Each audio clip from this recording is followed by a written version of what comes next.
ইফতার অথবা সেহরিতে এই একটা সালাদ হলে আপনাদের আর কিচ্ছু লাগবে না। পেটও ভরবে, সাথে মনটাও শান্তি হয়ে যাবে। এতটাই মজার আর হেলদি একটা সালাদ। আসসালামু আলাইকুম সবাইকে। আশা করি সবাই ভালো আছেন। আলহামদুলিল্লাহ আমিও ভালো আছি। তাহলে চলুন আজকে এত মজার এই সালাদটা আমি কিভাবে করেছি আপনাদের সাথে শেয়ার করব।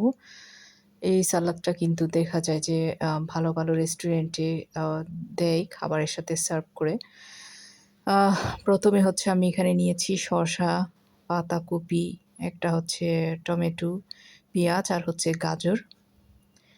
আমি যেহেতু অল্প, অল্প করে নিবো, অনেক বেশি একসাথে করলে কিন্তু অতটা টেস্ট হবে না। আর আমি আমার প্রয়োজন মতো নিয়ে নিচ্ছি। পাতাকপির একদম ভিতরের যে সাদা অংশ সেটা নিবো। সেটা নিলেই খেতে বেশি ভালো লাগে।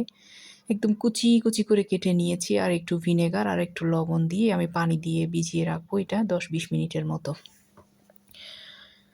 তাহলে দেখবেন পাতাকপির যে একটা স্মেল, গন্ধ সেটা চলে যাবে। এরপরে হচ্ছে আমি এটা ধুয়ে নিয়েছি ভালো করে। এখন এখানে আমি শসা দিয়েছি কুচি করা, টমেটো দিয়েছি একদম কুচি, কুচি করে আমি পানিটা ঝরিয়ে নিয়েছি ভালো করে শসাটা চিপে। গাজর দিলাম দেখেন একদম কুচি, কুচি, যত বেশি কুচি করা যাবে তত বেশি মজা হবে খেতে। আর এই যে পাতাকপি, সেটাও কিন্তু আমি একদম কুচি করে তারপর হচ্ছে পানিটা চিপে ধুয়ে নিয়েছি। এখন লবণ দিয়েছি স্বাদ মতো। এরপরে হচ্ছে এখানে আমি দিয়ে দিব পাউডার মিল্ক, প্রায় ১ টেবিল চামচের বেশি হবে। এরপরে আমি দিয়েছি গোলমরিচের গুঁড়া ১/২ চা চামচ। তারপরে দিয়ে দিয়েছি চিনি ১ চা চামচ।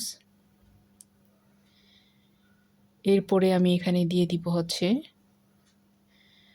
পানি ঝরানো টক দই। এটা আমি একটা স্ট্রেনারে করে পানিটা ঝরিয়ে নিয়েছিলাম। তারপরে দিয়ে দিব হচ্ছে এখানে মেয়োনিজ। এটা আমার বাসায় বানানো মেয়োনিজ। এই মেয়োনিজটা দেওয়ার কারণে এই সালাদটা এত বেশি মজার হয়। এখন হচ্ছে আমি একটু মিক্স করে নিচ্ছি। এখানে আরো কিছু ইনগ্রেডিয়েন্ট এড করব। ১ম এ আমি এগুলা হচ্ছে মিশিয়ে নিচ্ছি। এই সালাদটা কিন্তু আপনারা ইফতার অথবা সেহরিতে খেতে পারেন, যারা ভাজা পোড়া কিংবা ভাত খেতে চান না।